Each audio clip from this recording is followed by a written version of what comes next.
Tension erupts in the nightclub as our boy snaps, demanding the predator release his grip on the woman immediately. The MC introduces himself as a third-year surgery student before instantly clocking the harasser in the face. The assailant goes flying into the food, and though Jinsu knows he has likely sabotaged his career, the chaos continues. Jinsu remains fiercely protective of his companion, visibly fuming that the creep dared to touch her inappropriately. Our boy Jinsu Han starts things off with a tense encounter, standing his ground as the pressure in the room hits an all-time high. The seething supervisor demands to know why Jinsu Han lost his cool and attacked him, clearly unprepared for the blowback. Jinsu Han snaps back, admitting he is crazy while declaring that while he can tolerate anything else, messing with his girlfriend is an absolute line. The consequences of his rash decision weigh heavy, as a stern hospital director grills him on the audacity of striking a professor. Our boy casually tosses his belongings into the trash, signaling his departure from a toxic chapter of his life. After being unceremoniously kicked out of the university hospital, he stands before the cold exterior, ready to face his uncertain professional future. The job hunt hits a brick wall as he is grilled about his father's status, with every clinic pointing out the harsh reality that his lack of a prestigious background is a massive deal-breaker. A glimmer of hope emerges as a firm handshake seals the deal with a mysterious investor, potentially changing his fortunes forever. Our boy thinks he found a golden opportunity to open a hospital, confidently shaking hands with a business partner who claims to have vision. But suddenly the MC is left standing alone in a dark, empty office after his so-called business partner completely vanishes into thin air. Moments later, Jinsu Han visits the police station to report the massive fraud, discovering the suspect is allegedly hiding out at the Siagio apartment complex. Plot twist: Jinsu realizes the location sounds familiar, and he starts questioning where that suspicious guy named Jingyo Kim actually lives. Then our boy realizes his world is crumbling when the woman he loved drops the bombshell that she is calling off their marriage. Plot twist: she cold-heartedly declares that she has found someone better, leaving him reeling in the middle of a crowded cafe. The weight of his betrayal hits him hard, and he turns to the bottle in a desperate attempt to drown his sorrows. He ends up in a pathetic heap on the floor, his entire future shattered as he hits rock bottom in the most painful way. Our boy hits rock bottom, surrounded by empty bottles and the crushing weight of his own failed reality. He finally reaches the Hansung University Hospital, determined to put an end to his mounting misery once and for all. Walking through the sterile hallways, the weight of the situation presses down on him, but he refuses to back down now. Still desperate, he prepares himself to face the arrogant professor and beg for the solution he so clearly lacks. Plot twist: he finds the professor in a compromising position with a woman and awkwardly interrupts their intimate moment to plead his case.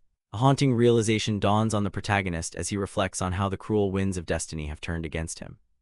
Jinsu Han stares ahead with a hollow gaze, looking as though he has seen his entire world collapse in a heartbeat. He grinds his teeth together, the sheer intensity of his bottled-up rage finally beginning to boil over into pure, unadulterated madness. Completely snapping, Jinsu Han screams at the cowards before him, labeling them mindless animals and promising that today will be their final day. The nervous man and the frantic woman attempt to backtrack, desperate to convince our boy that the entire situation is just a massive misunderstanding caused by the professor. After a while, a lonely street lamp flickers in the dead of night, casting long, eerie shadows across the deserted urban alleyway. A young man with light hair strolls down the silent path, completely unaware of the looming figure trailing just behind him. The mysterious hooded stranger calls out to Jinsu Han, demanding confirmation of his identity. Caught off guard, our boy stammers, wondering who he could possibly be. Suddenly, the hooded attacker makes his move, silencing Jinsu Han with a brutal, point-blank strike that signals the start of a nightmare. Our boy Jinsu Han is clearly struggling to keep his cool as he chokes back a desperate, ragged gasp in the dark. In a total power move, this mysterious guy carelessly dumps MC into the trunk like it is nothing. The scene shifts to a hauntingly silent mountain pass under the stars, where the true darkness is just beginning to stir. In the dead of night, a figure stands over a fresh grave, his car headlights slicing through the darkness. The man confirms he has finished the dirty work while demanding his payment from the professor.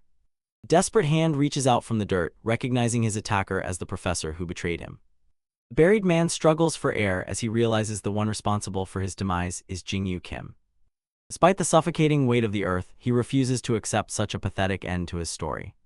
After being buried alive in the woods, Jinsu Han screams into the void, questioning how his life could possibly end like this.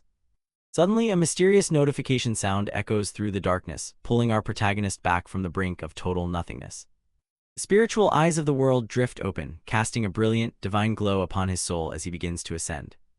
A system window manifests before Jinsu Han, displaying his karmic balance and the cold, hard requirements to purchase a resurrection ticket. Our boy wakes up in a dark, empty void, completely confused and wondering where on earth he could possibly be. Panic sets in as he realizes his fatal stab wound must have finished him off for good. Suddenly, a cosmic voice informs the confused spirit that his time among the living has officially ended. He stands on the stage of judgment, where his final fate between heaven and hell is about to be decided forever. Jinsuhan stares in complete disbelief as he is told he can either head straight to heaven or purchase a resurrection ticket for a second chance. The stakes skyrocket as a mysterious countdown begins, forcing our boy to choose within 30 seconds before his fate is decided for him. Panic sets in as the numbers tick away, and Jinsu realizes his life's good deeds are about to be wasted if he doesn't act fast. With the timer nearly expired, he makes a desperate, last-second decision to choose resurrection over his eternal reward. He is absolutely screaming to be brought back to life, desperately clutching at the void for his second chance. The mysterious system proposes a deal, suggesting that because of his past medical expertise, he should accept a specific location for his return. Now that he has agreed to the terms, he realizes his resurrection immediately demands he start treating patients in the real world. Our boy considers his future, deciding that choosing a clinic with many patients is the ultimate play for both saving lives and stacking cash. He double downs on the strategy, determined that he would remain fiercely loyal to his calling as a doctor. Plot twist: after the system notifies him that all choices are locked in, our boy is left floating in a void, completely bewildered by the sudden conclusion. Moments later, he demands to know the identity of the mysterious entity behind this cryptic selection process. Our boy, Jinsuhan, questions whether he is dealing with a divine presence or some bizarre glitch in reality. Suddenly, he is caught in a blinding vortex, desperately wondering what chaotic event is unfolding now. The intense swirling portal consumes everything in a flash of raw, overwhelming energy. Our protagonist wakes up in the middle of nowhere, coughing and wheezing as he realizes he has somehow managed to resurrect from death. Still bewildered by his return, he clutches his head while questioning how he could possibly be in this much agonizing pain. He discovers a glowing, fresh wound across his torso that seems to be mending itself before his very eyes. The sheer relief washes over him as he realizes his body is indeed healing, confirming his literal resurrection from the brink of total annihilation. He jumps for joy, absolutely certain that choosing resurrection was the smartest decision he has ever made in his entire life. Chaos erupts as the village is reduced to a burning ruin, with desperate survivors crying out for help while our hero stares in utter disbelief. The young man in traditional robes stumbles through the carnage, completely lost and wondering if he has truly landed on a battlefield. A sudden splitting headache strikes, forcing him to clutch his head as if memories of this nightmare are forcibly crashing into his mind. Our boy is absolutely losing it as a flood of foreign memories hits him, leaving him reeling and wondering exactly what he is seeing. Suddenly, a frantic messenger interrupts his mental spiral with the dire news that his mother has fallen ill, sending his panic levels through the roof. He stands there, completely shell-shocked as haunting visions of brutal combat and flashing blades flicker vividly through his mind. Our boy is in complete shock, his expression shifting from pure chaos to absolute disbelief as the weight of his situation fully settles in. Looking out at a battlefield littered with the fallen, he starts to suspect he is not in his own world anymore. MC gazes down upon a desolate village consumed by flames, marking the tragic start of a dark and perilous journey. He descends into the carnage, his heavy footsteps echoing across the blood-soaked earth. Amidst the chaos, the dying villagers cry out in desperation, begging for salvation while clawing at the dust. MC arrives, bewildered by the sheer scale of the devastation. He gazes in shock, demanding to know what catastrophic event could have possibly destroyed this village. MC struggles to find his breath as the weight of the tragedy hits home. He rushes over to attend to the fallen victim. He urgently commands the injured man to move his hands so he can inspect the severity of the wounds. The dying man gasps for help, clutching at his final moments. Panic sets in as he realizes he lacks even basic water to clean his hands, let alone surgical gear. Suddenly, a newcomer sprints toward the scene, calling out for the young master. The man arrives and frantically asks if the young master and Hwabo are alright, revealing the man he recognizes as Wang Sam. After surviving the chaotic fray, the long-haired man in the red coat reassures his companion that he is unharmed. The concerned elder panics at the sight of blood, but the man calmly confirms the gore belongs to someone else. He urgently directs the man to locate a well, fetch water, and gather needles and threads immediately. Confused by the uncharacteristic formality, the elder questions why the young master is speaking so strangely. But wait, our boy snaps back, insisting that now is absolutely not the time for idle conversation. Suddenly, the man urges the elder to move quickly before finally agreeing to carry out the necessary tasks. He gazes at his trembling hands, thinking to himself that if he were currently in a hospital, he would have opted for professional anesthesia. Our hero realizes he has no choice but to manually check the injured patient's vitals despite his overwhelming anxiety about the dire situation. His hands recoil instinctively, mirroring the sheer intensity of the life-or-death decision resting in his grasp. He looks down at the body, spiraling into doubt as he questions whether his fear is actually holding him back from saving a life. Our boy realizes he has no time for fear, resolving to save the dying man right in front of him. Still desperate to focus, he slaps himself into action, screaming his own name, Jinsu-han, to snap out of the panic. Jinsu-han wipes the sweat from his brow, his eyes wide with a frantic, focused intensity. Moments later, he curses the lack of an assistant as he struggles to perform life-saving surgery on the victim's abdomen. Our boy decides to jump straight in and provide emergency assistance with nothing but his bare hands. Jinsu-han meticulously probes the abdominal aorta to identify the source of the trauma. He carefully shifts his attention to the SMA, feeling for any life-threatening ruptures beneath the surface. After a brief check, he notes that the large arteries appear to be structurally sound. Moving along, he confirms that the small intestine has also managed to avoid any catastrophic tearing. Plot twist, his intense examination of the posterior duodenum ends in sudden, sheer frustration. Our boy expertly assesses the damage, noting that the intestinal tear threatens to contaminate the abdominal cavity as he prepares to drain the dangerous blood. Suddenly, an assistant calls out, signaling that the critical supplies requested for the surgery have finally arrived at the chaotic scene. He acknowledges the assistant's work with a nod, immediately demanding a clean cloth to proceed with the delicate medical procedure. He accepts the needle and thread provided by his helper, silently bracing himself to begin the life-saving stitches.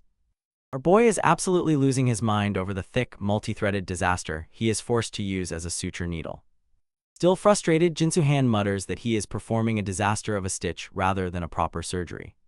He resolves to do whatever it takes, telling himself he simply cannot let the patient die without at least attempting to help. Jinsu-han pushes through the chaos while calling out to a higher power for leaving him completely ill-equipped for this mess. Plot twist, Jinsu-han grumbles about how if he had to be resurrected in such a hellhole, he should have at least been given proper tools. Refusing to back down, our boy Jinsu-han gritted his teeth and prepared to save the fallen soldier despite the impossible circumstances. He realized that since he lacked sterile supplies like saline solution, he would simply have to make do with whatever was at hand. With the necessary cleaning complete, Jinsu-han steeled himself and repositioned the organs and insert drains to manage the persistent oozing. He focused intensely on the task at hand, preparing his thread to stitch the gruesome wound shut and stabilize the patient.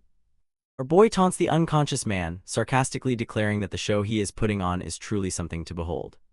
He lets out a heavy, exhausted breath as he finally finishes his delicate, life-saving surgery under the open sky.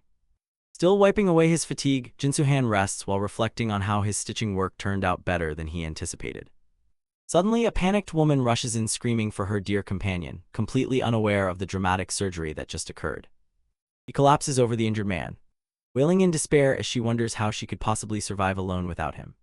After a brutal surgery, our long-haired hero tells the weeping woman that her husband might just pull through if the heavens decide to cooperate.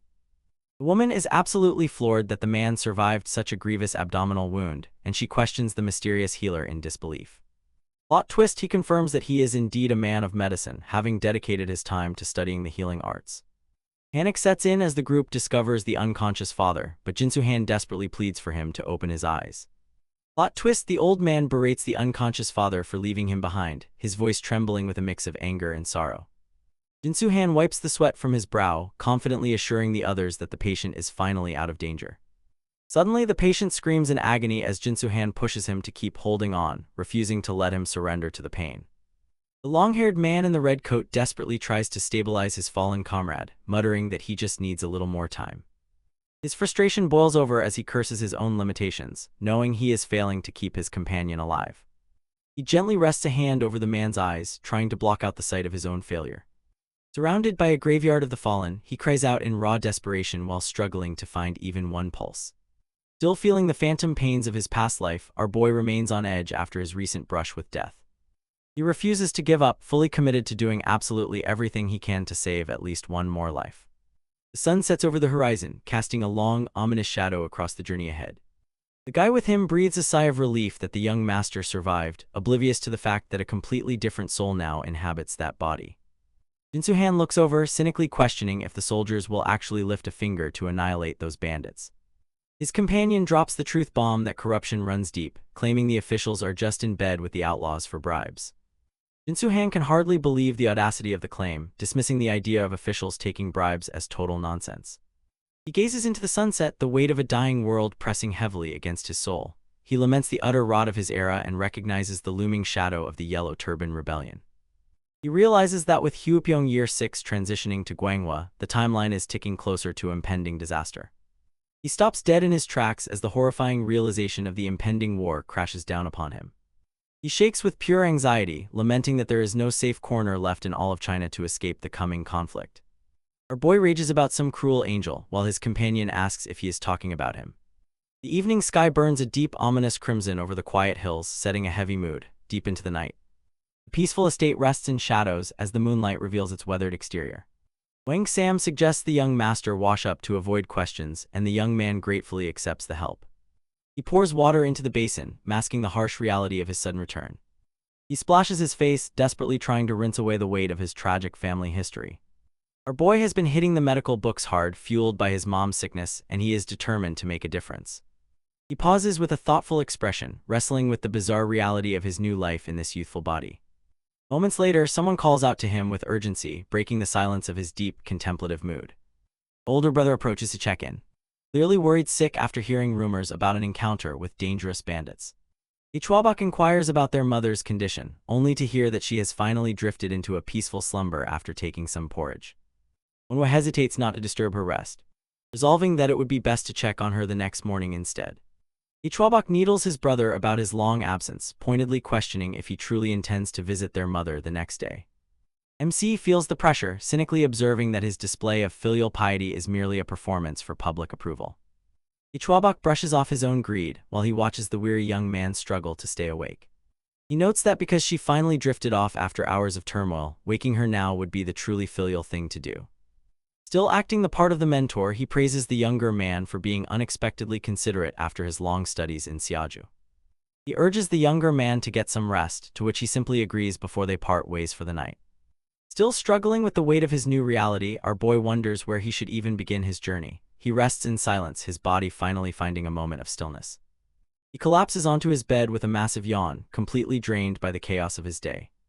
Mysterious force confirms that all his internal and external injuries have been fully purged from his system. Suddenly, a surge of confusion washes over him as he wonders why he has been brought back from the brink. As he stares into the darkness, he wonders what his next move should be after such a chaotic sequence of events. The quiet morning over this traditional estate is the perfect cover for a mind-blowing reincarnation twist. Our boy wakes up feeling absolutely refreshed after a legendary night of sleep in a totally unfamiliar bed. Suddenly, he notices something incredibly strange about his brand new physical form. He realized with utter shock that his teenage body possessed a level of flexibility that shouldn't even be possible. Our boy wakes up and is genuinely confused by the sheer flexibility of his new body. He tests his range of motion and realizes he is hitting poses that honestly seem impossible. He manages another intense stretch and can hardly believe how limber his current form has become. He decides being flexible is a total win, so he shakes off the shock and gets ready for breakfast. The MC is absolutely unimpressed by the meal, complaining to his companions that the family served nothing but vegetables. He thinks a dramatic complaint that his current skinny physique is directly caused by a forced diet of nothing but greens. MC angry focuses intently on his skinny arm, clearly deep in thought as he eats. He curiously wonders what the second brother ate to grow so impressively large. The brother with the top knot asks if it is true that he encountered bandits during his travels yesterday. He explains that he managed to avoid any injuries by quickly fleeing from the ambush. The brother with the top knot remarks that while reading books is vital for success, he really ought to learn how to defend himself. While they share a meal, the young man suggests that his companion should also start practicing martial arts for protection. The two men pause to exchange a surprised look after the unexpected declaration. His brother laughs because he used to despise training and preferred reading instead. MC dryly thinks that nearly dying from a stabbing wound ruined his interest in literature forever. Still eating, they agree that yesterday's encounter with bandits was a life-changing wake-up call for the scholar. Our boy reflects on his mortality, deciding to master martial arts solely for a quick escape if things go south. His brother dismisses the need for high-level training, suggesting he could just hire bodyguards while working as a civil servant. They finish their meal and decide to head out, noting that visiting mother is now the top priority. A serene traditional estate sits under the quiet morning light, concealing the brewing tension within its ancient, sturdy walls. After receiving permission to enter, our boy walks into the room where the pale noblewoman rests and expresses her genuine surprise at his sudden arrival. Moments later, the noblewoman gasps for air and requests that the maid adjusts her pillows to help her sit up with some much-needed comfort. Still struggling, the frail woman questions why he returned from his distant journey so prematurely before she is struck by another painful, racking cough. The young man cries out for his mother in a state of pure panic. He rushes to her bedside, frantically asking if she is all right, but she downplays her condition while questioning his sudden appearance. Our boy explains that he dropped everything to reach her side because he heard she was feeling unwell. She gently insists that her illness is minor and that he should not be sacrificing his studies just to visit her. She tries to reassure him that time will bring her recovery, yet as he holds her hands, he silently observes that her symptoms indicate a deeper issue with her liver or gallbladder. Determined to help, he tells her he is going to examine her health immediately. MC warns everyone that if mom feels pain in her liver, it is a sign of extreme danger. Moments later, the young man presses firmly on the mother's abdomen to diagnose her, causing the poor lady to cry out in sudden pain. Ignoring the onlookers, he confirms that the source of her agony is indeed her liver, while her worried son cries out for his mother. The furious son grabs the MC's arm, demanding to know what he thinks he is doing to his suffering mother. MC tells the hot-headed son to let go of his arm because he is busy performing an incredibly important medical procedure. Our boy explains that his time at Siaju was well spent studying both Confucian classics and essential medical texts. But then a furious man suddenly snaps at him, demanding to know if he thinks reading a few books makes him a doctor. Now here is the kicker: this guy continues to lose his temper, questioning how anyone could have the audacity to act like a physician without experience. The brother shifts the mood entirely by questioning the mysterious events that unfolded just yesterday. The brother confronts the MC, asking if the rumors about his radical surgery on bandit victims were actually true. Yuval stares in disbelief, finding it absolutely impossible that anyone could have survived such a horrific abdominal injury. The MC drops a casual admission that leaves his brothers stunned and desperate for an explanation. The tension spikes as the brothers looks on in shock, while the MC remains cold and stoic about their grim reality. MC expresses his faint hope that the patient survives, even as he scratches his head in genuine, visible frustration. Suddenly, the brother questions the MC's lack of conviction, demanding to know if he is admitting that death is still on the table despite his medical efforts. MC calmly asserts that the patient's condition was incredibly fatal, questioning how a medical practitioner could just give up when a life hangs in the balance. Determined to save his mother, our young physician declares he refuses to give up as long as there is even a sliver of hope. Yuval comments that the boy's resolve is reminiscent of a physician, but the reincarnated surgeon clarifies he was an actual doctor back in the day. Yuval challenges him to prove his claims by diagnosing their mother. Our protagonist smiles with unshakable confidence, hoping that heaven itself will be moved by his ironclad determination to succeed. The young surgeon carefully palpates the abdomen, gently asking if the pressure on that specific spot causes her any discomfort. He systematically checks for tender points while the observers look on, though the mother simply admits the pain remains consistent. He notes that while the stomach and liver appear fine, her yellowing complexion suggests a more internal diagnostic concern. His fingers press firmly against the fabric as he prepares to uncover the source of the hidden illness. MC warns the mother that his examination might cause her some discomfort. He presses down on her abdomen, and the pale mother gasps in sudden, sharp pain as he confirms the diagnosis. Surgeon confidently concludes that the severe condition, it is indeed cholecystitis based on her physical reactions. MC laments that he cannot perform a simple cholecystectomy in this primitive medical era while tending to his mother. The pale noblewoman tries to reassure him by explaining that she is already taking medicine and asks him not to worry. Suddenly, the young surgeon realizes with a sinking heart that this illness is far beyond the reach of any conventional medicine. His eyes widen in sheer shock as a sudden, intense sensation strikes his mind. He finds himself overwhelmed as a flood of advanced herbal knowledge pours directly into his consciousness. MC realizes that the medical knowledge he possesses must have originated from the books the original body's owner had studied.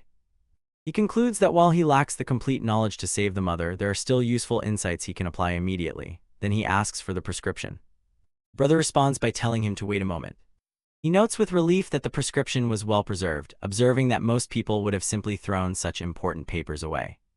The brother instructs him to check the document since it was written by a famous physician. MC stares down at the herbal prescription, his hands trembling with utter disbelief at the complete incompetence of the previous physician. He calls out the absurdity of the previous treatment, asserting that these expensive herbal remedies are nothing but useless junk. Pointing to an imaginary anatomical diagram, he explains that the mother's agony is caused by a blockage sitting inside her gallbladder. When asked if his diagnosis came simply from pressing her stomach, he confirms with total confidence that he is absolutely certain. He reluctantly accepts the reality of the situation, realizing he cannot joke about his mother's grave condition. He suggests that using purple daffodil or cornbeard might ease her pain, even if just by a little bit. The brother immediately questions what he means by a little, wondering if there is actually a much better way to handle this. He calmly states that the definitive way to fix the problem would be to surgically remove the stones from her gallbladder. The young doctor struggles with a devastating decision that hangs heavy in the tense air. The tension spikes when our boy drops a bombshell, telling them he must cut open the mother's stomach to save her. The onlookers are completely blindsided by his extreme proposal, demanding in pure shock what he could possibly mean. MC stares at them with a look of quiet, stoic resolution. Our boy explains that Western physicians literally cut open stomachs to remove stones, leaving his brothers completely dumbfounded by the concept. Suddenly, the hot-headed brother loses his absolute mind, screaming that proposing such a crazy surgery is pure insanity. Still, our brilliant surgeon internally admits that recommending invasive stomach surgery in this ancient era sounds like absolute madness to everyone else. Our boy hesitates as he looks at the fragile woman in bed, realizing the immense weight of the life now resting in his hands. Suddenly, the original soul of this body cries out in pure desperation for his dying mother. A ghostly hand gently touches our boy's shoulder, passing on a silent plea for salvation. With the original soul standing right behind him, our boy absolute madman swears he will use his medical genius to save the mother. Our boy stares forward with absolute resolve, ready to face the uproar his radical medical ideas are about to unleash. MC calmly explains that surgery isn't an automatic death sentence, leaving his older brother completely flabbergasted. He confidently declares that removing the gallbladder stones and treating the wound is the only way to save their mother. Suddenly, the furious brother grabs him by the collar, roaring in pure disbelief at such a reckless proposal. Hyung-nim shuts down the argument with a sharp command, demanding that they stop his interference immediately. Still, the brother admits that while foreign medical practices sound impressive, he is not easily fooled. Moments later, the brother tries to reason with MC, pointing out his brother's questionable medical history. Hyung-nim remains completely horrified, insisting he has never once heard of a doctor cutting open a patient's stomach. But then Hyung-nim flatly refuses to even consider cutting open their mother, unable to comprehend such a terrifying procedure. Still, the young physician trembles in silent frustration, knowing that traditional medicine is absolutely useless here. Our boy explodes in pure desperation, demanding if they are really okay with just standing by and watching their mother die.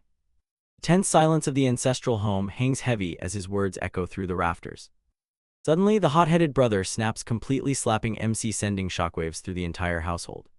Grabbing the MC's shoulder and furiously ordering him to watch his tone. The angry brother is absolutely disgusted that someone would suggest such a terrifying procedure right in front of their sick mother. Still, the cool-headed brother steps in to break up the fight, demanding they stop arguing over what he calls sheer nonsense. Now here's the kicker: our boy is genuinely stunned that his expert medical advice is being dismissed as complete gibberish. With a wild battle cry, our boy launches a sudden punch directly at his massive older brother.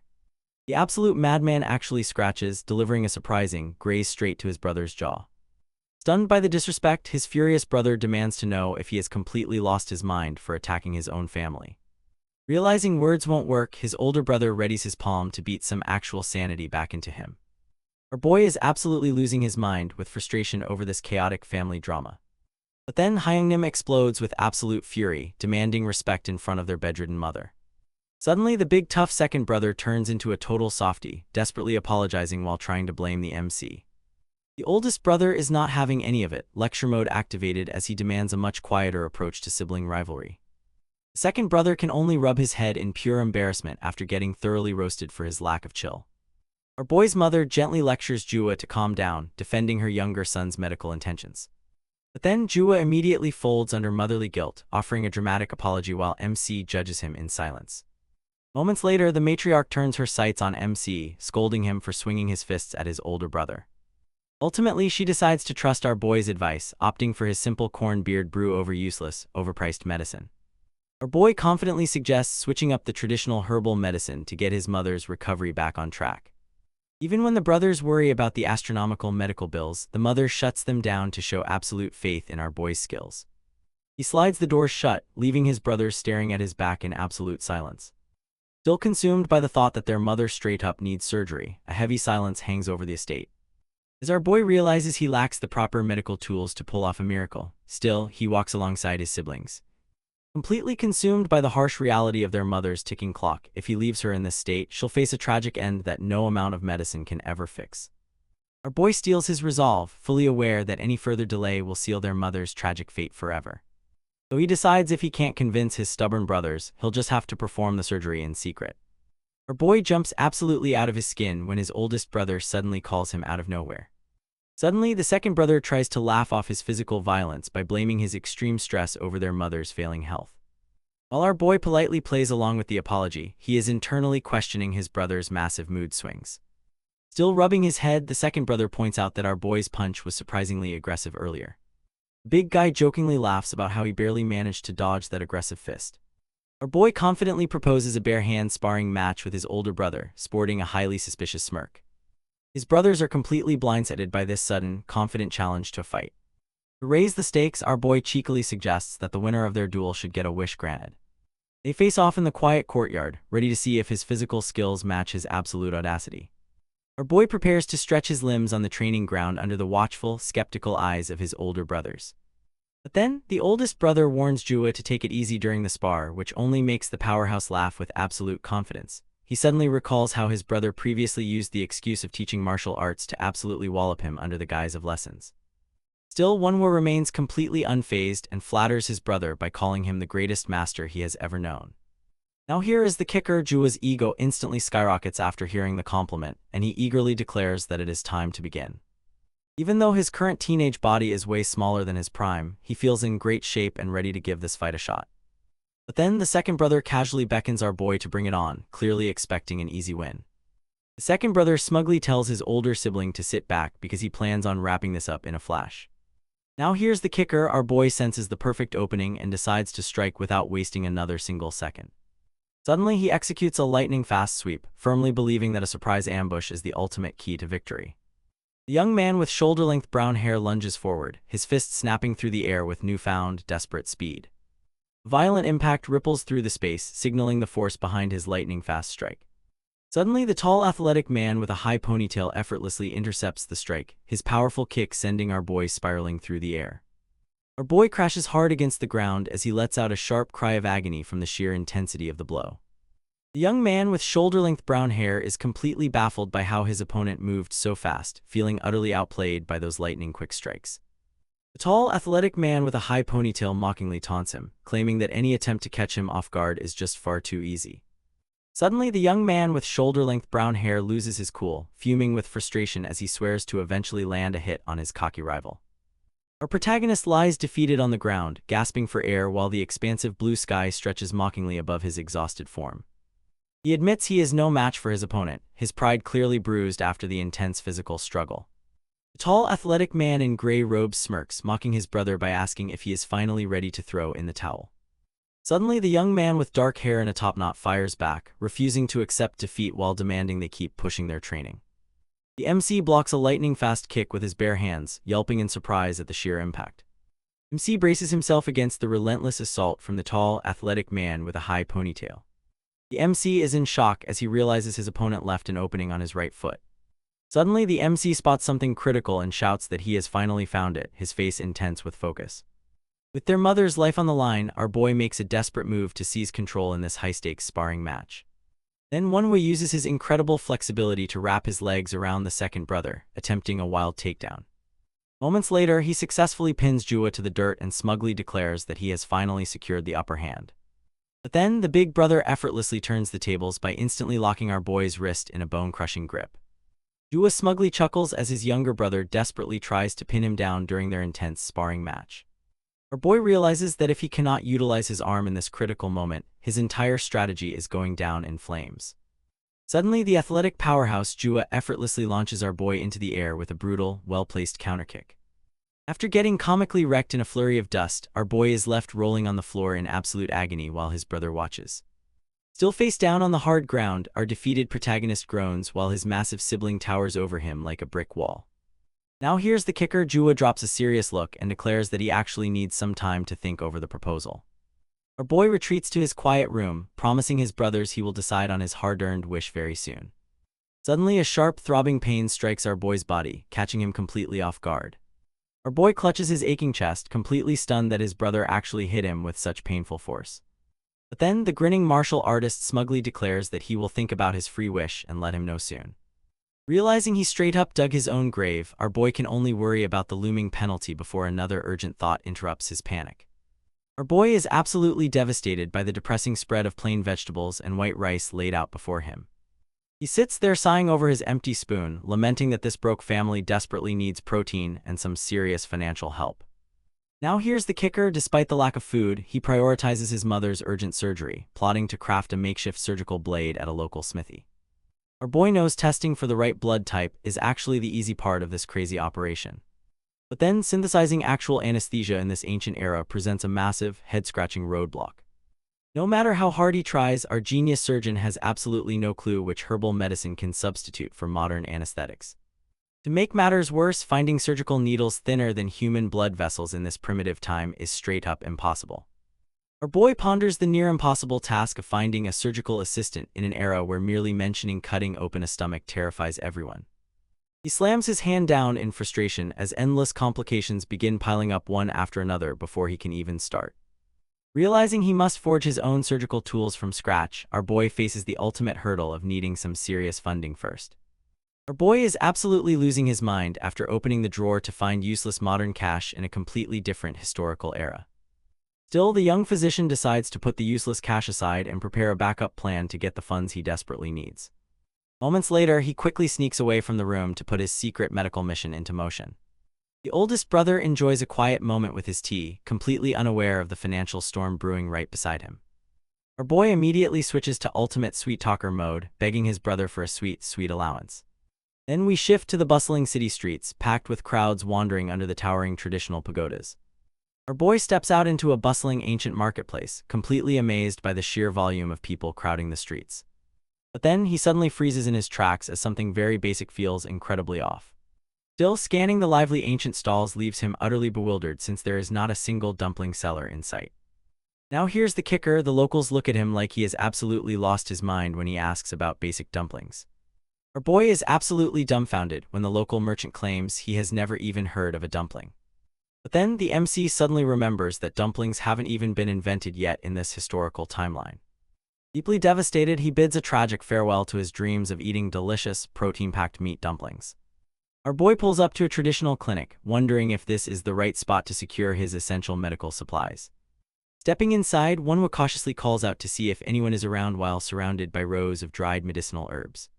With the scalpel already ordered at the local smithy, Wonwa realizes finding a proper anesthetic is his final major hurdle. Our boy scans the hanging medicine bags, desperately searching for a specific herbal compound that can act as a temporary anesthetic. Our boy's quest for a surgical anesthetic hits a major roadblock when the herbalist warns him that these lethal weeds are far too dangerous to keep in stock. When pressed about why he is hunting for deadly materials, Wonwa casually shrugs it off as if dealing with dangerous poison is just a minor errand. But then, an old merchant demands to know exactly how much Wonwa is willing to pay for the black market goods. Still, Wonwa realizes that testing these dangerous herbal side effects safely means he is going to need a massive army of lab rats. But wait, it gets better as he gleefully plots to source a wide variety of poisonous weeds directly from the mountains. Now here's the kicker: our boy aggressively lowballs the merchant, initiating some hilarious high-stakes bartering over dangerous toxic plants. Our boy relentlessly haggles down the price of rare medicinal roots, leaving the grumpy merchant with no choice but to accept. With his surgical plans underway, Wonwa secretly plots his night raid for disinfectant and some unfortunate rats for medical testing. Our boy wanders deep into a wretched, desolate slum where the soil is dead and survival is a daily battle. The overwhelming stench of decay hits him instantly as he steps through the trash, complaining about the absolute brutality of their survival diet. Looking around at the helpless souls collapsed on the dirt, he realizes this miserable place is nothing but a giant collective of beggars. He grimaces at the sight of the decaying hovels, utterly appalled by the sheer lack of basic sanitation. Our boy observes a heart-wrenching scene of impoverished villagers suffering from terrible diseases and hunger. The town is absolutely filled with desperate souls struggling to survive a severe local plague. Our boy grimly notes that the devastating state of the local sickness is far worse than he had ever imagined. Suddenly, a loud commotion in the distance catches his attention, making him turn around to investigate. He wonders why an anxious crowd of villagers has suddenly gathered together in the middle of the street. Suddenly, an unfamiliar voice announces himself as a passing physician ready to take a look at the emergency. Our boy steps up right when a desperate group begs him to save a heavily injured man crying out in pain. Suddenly, he presses firmly against the swelling leg, eliciting a sharp scream of agony from the poor patient. Moments later, the family watches in sheer terror as one who palpates the broken limb to gauge the severity of the damage. Even though our boy confirms the bone is shattered, he realizes with frustration that identifying the exact fracture point is impossible without modern tools. Our boy breaks into a cold sweat, realizing that performing a complex stitch-up on torn ligaments without his modern surgical tools might be straight up impossible.